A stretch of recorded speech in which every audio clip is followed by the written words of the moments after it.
C'était un soir comme les autres, pourtant tout a basculé. Maman est montée dans ma chambre, le visage fatigué. Elle m'a dit on va sortir les chiens. D'une voix un peu tremblante, je l'ai vu vaciller, son souffle court, son regard en attente. Je lui ai dit ne me refais pas comme à Pâques. Elle tremblait, elle peinait, elle m'a dit j'ai la tête qui tournait, son corps s'est affaissé. J'ai aidé à s'allonger pensant qu'elle allait respirer, mais soudain tout s'est figé, le temps s'est arrêté. Son cou s'est mis à gonfler, ses yeux se sont révulsés. Je criais son prénom perdu, incapable de la réveiller. 10 longues minutes d'angoisse à prier dans le silence. L'arrivée des secours m'a paru durer une éternité d'impuissance. À l'hôpital le verdict est tombé froid comme la pierre. Sa valve aortique est fatiguée, il faut l'opérer. Et là j'ai compris que si elle n'était pas montée ce soir-là, j'aurais peut-être perdu la femme qui m'a tout donné, celle qui est mon repère, ma foi. Nous avons tenu, même quand tout s'effondrait. J'ai pleuré, j'ai crié, mais je ne l'ai jamais lâché.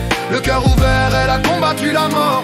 Et moi je priais chaque jour un peu plus fort. Le 20 septembre, je n'oublierai jamais ce jour où tout a failli s'arrêter, mais Dieu l'a gardé, il l'a relevé. Et depuis je la regarde comme une guerrière, une vérité.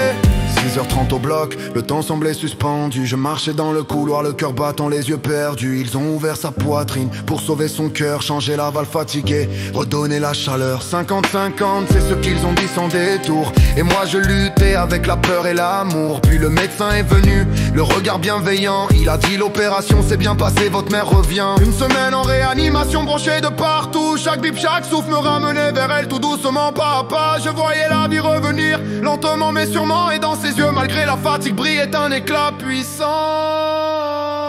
Nous avons tenu, même quand tout s'effondrait. J'ai pleuré, j'ai crié, mais je ne l'ai jamais lâché.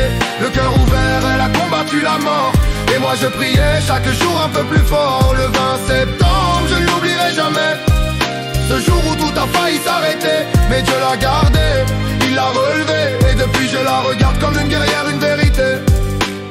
Le 11 octobre, elle est rentrée à la maison. Le silence s'est brisé, remplacé par l'émotion.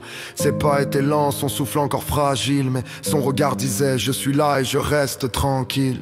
Elle porte aujourd'hui une valve neuve, un cœur réparé, une preuve que la vie peut renaître même après avoir vacillé. Chaque battement résonne comme une seconde chance, un miracle du ciel, une douce délivrance. Depuis chaque jour est un cadeau qu'on chérit. Chaque rire partagé efface un peu la pluie. Parfois j'ai peur, parfois je repense à ce soir, mais au fond de moi je sais qu'elle a gagné l'espoir. Elle porte une cicatrice, mais pour moi c'est une médaille, une trace du combat, de sa force sans faille. Je la regarde vivre, fière, forte et apaisée. Je remercie la vie de ne pas me l'avoir enlevée. Nous avons tenu, même quand tout s'effondrait. J'ai pleuré, j'ai crié, mais je ne l'ai jamais lâché. Le cœur ouvert, elle a défié la mort. Et moi je priais chaque jour un peu plus fort. Le 20 septembre, gravé à jamais, le jour où tout aurait pu s'arrêter, mais la vie a gagné, l'amour a parlé.